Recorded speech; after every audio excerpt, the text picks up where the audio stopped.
Did you audition Logan Lerman for the role of Sidney Hall? I did audition Logan, and Logan doesn't have to audition for roles, but he See why? he's a class act. So yes, he came in and read. Great. With the character Sidney Hall, is it based on a real person? I mean, I felt a huge connection I felt that there was someone, or a composite of someone, that was very real there. Mm-hmm. But maybe it was just a meshing of different feelings you have, or? Yeah, I guess that's accurate. It's a meshing of different feelings I've had.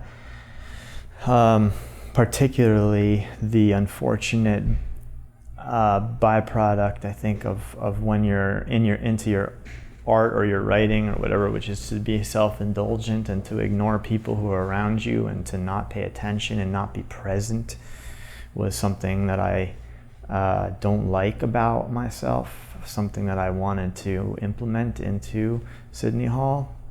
Of course, Logan also being someone who has an immense amount of talent and can jump into characters, and he's very young for the ability that he has. He understands what that is too.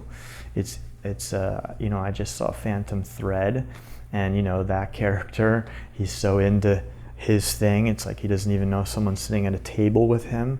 I wanted to get into that. I don't know why that is, or why I've done that. I regret having done that in my younger years, and so I wanted to get to the bottom of that for sure. But yeah, it's a mesh of a bunch of people, bunch of artists and writers, and how they deal, and the things that so fall apart around them as they're self-involved in their whatever their little thing is. At the end of the day, you could just say, well, it's just a movie.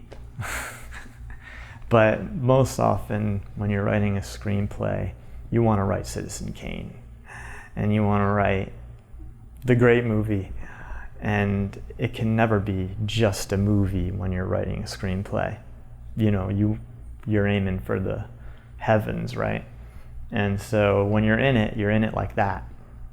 And you can kind of get so in it that you're not paying attention to life around you. Do you think it's okay to give artists a pass for that? Because we hear that from so many people, whether it's even entrepreneurs. They're so focused. I mean, if you read about the beginnings of Apple, I think those were some complaints that the families around them had. They were spending so much time working on this thing. Mm-hmm. So is it just part of, if you're going to turn your life over to creating something, whatever it is? Well, I mean, I don't know if you're talking about the people who know these artists. If they're supposed to give it a pass, that's up to them. Yeah. The people who enjoy the work, I don't know if those people necessarily need to make judgments or not. It's up to you if you want to make a judgment about a person, if you know about their private life, you think they're an awful person in real life, that you're allowed to not watch their stuff, you're allowed to rant about their work or whatever.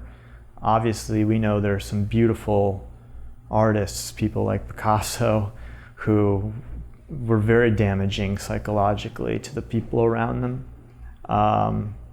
Do we still love his work? We do, but it's not to say that he's a great guy necessarily. I don't know. I don't think the people around artists really understand that they're being put to the side as much as they are is actually the real problem, or that they're being abused or ignored or whatever. And then there's artists who are just amazing and they don't do that, and they know and they understand. Particularly actors, by the way, especially a lot of actors in this movie who are able to go in front of a camera and turn into this whole other thing you've never seen before, and then when the camera's off, you talk to them and they're just a normal person. A lot of the people in this movie are really just, again, they're class acts, and they just they don't have those issues. It's not all artists have. Not everyone's an artist. They say they're an artist, but they're not. I think that some people are just professional and they know how to separate and compartmentalize, and some people don't. Yeah.